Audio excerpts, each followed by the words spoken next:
সেখানে ওই দেশের যে কোনো সংকট সমস্যা হয় সেটা দেখভাল করার জন্য।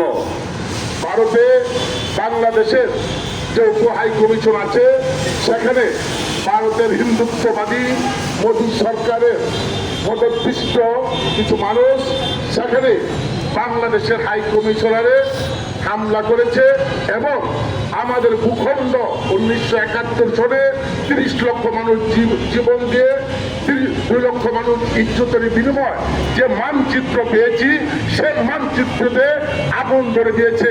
যারা ধরে দিয়েছে আমরা বাংলাদেশের সমাজতান্ত্রিক দল বাসদের পক্ষ থেকে পরিষ্কারভাবে বলতে চাই, যারা হামলা করেছে এবং আমাদের পতাকার ওপর আগুন দিয়েছে অবিলম্বে মোদী সরকার তাদেরকে গ্রেপ্তার করে বিচারের আওতায় আনতে হবে এবং রাষ্ট্রদ্রোহী মামলা তাদেরকে দিতে হবে।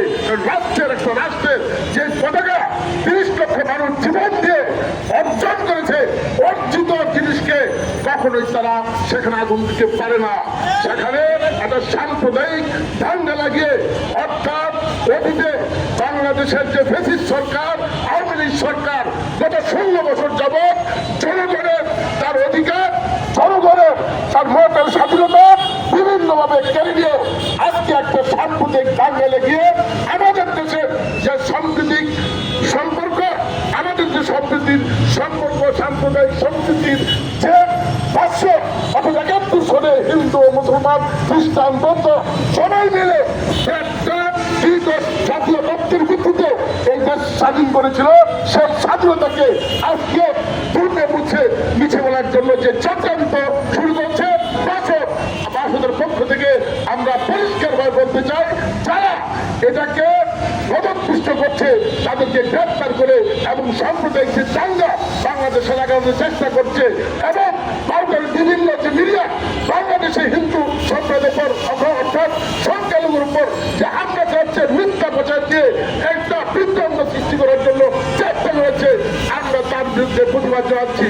সংগ্রামী বন্ধুরা, আমরা বাংলাদেশের মানুষ, সেখানে আমরা কখনো সেখানে সম্প্রীতি রক্ষা করে সকল ধর্মবর্ণ বিশেষ মানুষের সাথে সম্পর্ক রেখে আমরা দীর্ঘদিন কালে চলছি।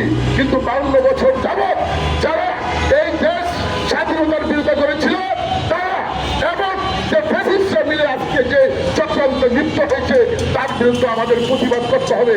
জনগণকে ঐক্যবদ্ধ হতে হবে, জনগণকে তার অধিকার প্রতিষ্ঠা করার জন্য সংগ্রাম করতে হবে। সংগ্রামী বন্ধুগণ, আজকে যেখানে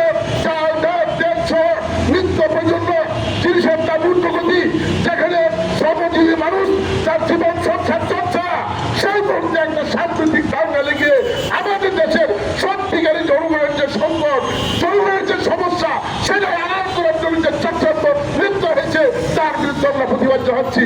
সংগ্রামী বন্ধুগণ, আমরা ইতিমধ্যে শুনেছেন মাত্রাগ্রাম গার্মেন্টস কেতাবনগর সেখানে পানি কর্তৃপক্ষ সেটা বন্ধ করে দিয়েছে। আমরা এই সমাবেশ থেকে পরিষ্কারভাবে বলতে চাই, শ্রমিকদের ন্যায্য প্রাপ্য পাওনা অবিলম্বে তাদেরকে পরিশোধ করতে হবে। কোনোভাবেই শ্রমিকের অধিকার সেখানে বঞ্চিত করা যাবে না।